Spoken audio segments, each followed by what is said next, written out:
जय श्री गणेश।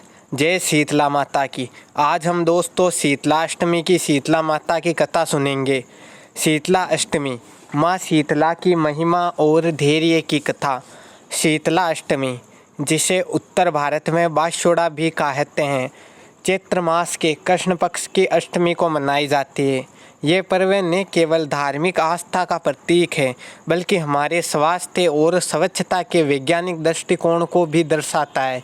यहाँ इस पर्व से जुड़ी एक अत्यंत प्रसिद्ध और लंबी पौराणिक कथा सुना रहे हैं। अध्याय 1, प्रतापी राजा और अहंकार का प्रकोप। प्राचीन काल में एक बहुत ही प्रतापी राजा था, जिसका नाम इंद्रसेन था।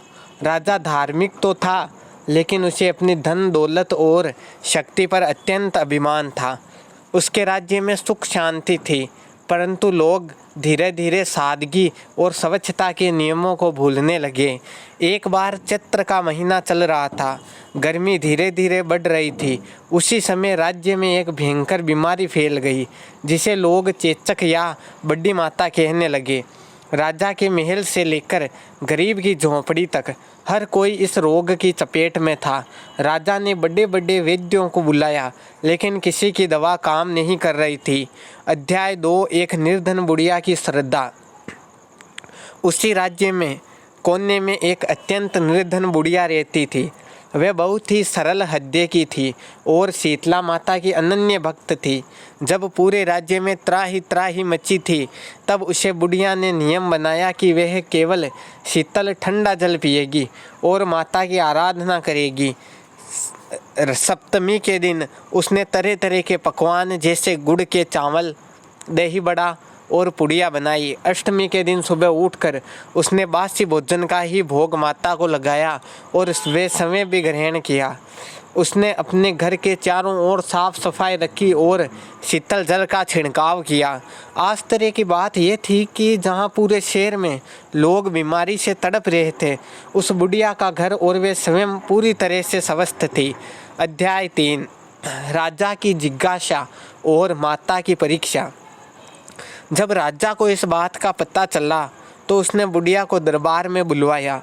राजा ने पूछा, हे वृद्धा, पूरे राज्य में महामारी है, मेरे राज्य वेग भी हार मान चुके हैं, फिर तू कैसे स्वस्थ है? तूने कौन सा जादू टोना किया है? बुढ़िया ने नम्रता से कहा, महाराज, ये कोई जादू नहीं है, बल्कि माँ शीतला की कृपा है। शीतलता की देवी माँ शीतला को गर्म वस्तुएं और गंदगी प्रिय नहीं है।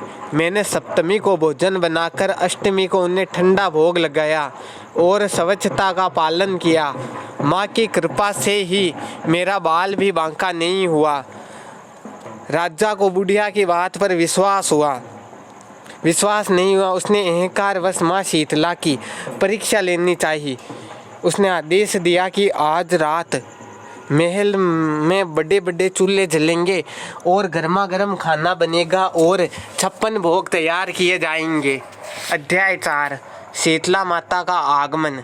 मध्य रात्रि में जब महल के रसोइये गरम गरम पकवान बना रहे थे, तभी एक साधारण सी दिखने वाली महिला, जिसके हाथ में झाड़ू, नीम के पत्ते और कलश था, महल के द्वार पर आई। वे धूल से सनी हुई थी और फटे हाल में थी। पहरेदारों ने उसे अपमानित करके भगा दिया। वह महिला साक्षात माँ शीतला थी। जैसे ही वह महल के बाहर निकली, महल की रसोई में आग लग गई। राजा के शरीर में अचानक भयंकर जलन होने लगी। उसके शरीर पर लाल दाने उभर आए। राजा दर्द से कहराने लगा। उसे समझ में आ गया कि दिव्य शक्ति का अपमान किया है उसने। अध्याय 5, समय याचना और उपचार। राजा व्याकुल होकर उस निर्धन बुढ़िया के पास पहुंचा। बुढ़िया ने तुरंत पहचान लिया कि राजा पर माता का कोप हुआ है। उसने राजा को शीतल जल से स्नान करने को कहा, उसे नीम के पत्तों की सैया पर लेटाया और बासी भोजन दही चावल खिलाया। धीरे धीरे राजा की जलन शांत होने लगी। माता प्रकट हुई। उसका स्वरूप बड़ा ही सौम्य था। वे गर्दभ गधे पर सवार थी। एक हाथ में झाड़ू स्वस्थता का प्रतीक और दूसरे हाथ में शीतल जल का कलश था। माता ने कहा, हे राजन, ग्रीष्मकाल के आगमन पर जो मनुष्य अपनी इंद्रियों पर नियंत्रण नहीं रखता, गर्म पदार्थों का सेवन करता है और स्वस्थता का त्याग करता है, उसे कष्ट भोगना ही पड़ता है। चैत्र मास की इस अष्टमी को जो मुझे बासी और शीतल भोजन का भोग लगाएगा वह वर्ष भर रोगों से मुक्त रहेगा। अध्याय 6 बासोड़ा की परंपरा। राजा ने माता के चरणों में गिरकर क्षमा मांगी और पूरे राज्य में ढिंढोरा पिटवा दिया कि हर वर्ष चैत्र कृष्ण अष्टमी को शीतलाष्टमी मनाई जाएगी। तब से यह परंपरा चली आ रही है। सप्तमी राधन छठ सप्तमी, इस दिन भोजन बनाया जाता है। अष्टमी बासोड़ा, इस दिन चूल्हा नहीं जलाया जाता, बासी भोजन का भोग माता को लगाया जाता है और वही भोजन प्रसाद के रूप में ग्रहण किया जाता है। स्वच्छता का संदेश।